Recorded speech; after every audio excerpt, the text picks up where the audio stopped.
বন্ধুগণ, এক টিয়া পাখি সব সাপেদের বাবা তো নয়ই, দাদাও ছিল।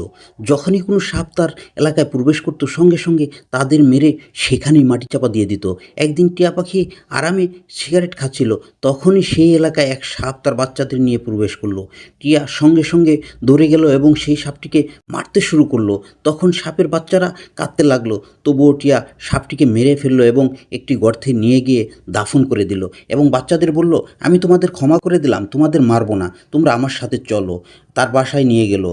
টিয়ার স্ত্রীর সঙ্গে তাদের পরিচয় করিয়ে দিল।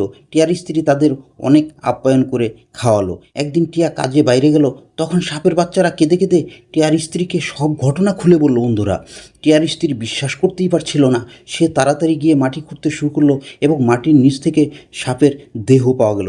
তখন সে কাঁদতে লাগলো এবং বাড়িতে গিয়ে বন্দুক বের করলো, বাচ্চাদের হাতে বন্দুক তুলে দিল এবং বলল, টিয়া আসামাত্র তোমরা তাকে গুলি করে মেরে ফেলবে। যেই কথা সেই কাজ। টিয়া আসামাত্র বাচ্চারা টিয়াকে গুলি করে মেরে ফেললো।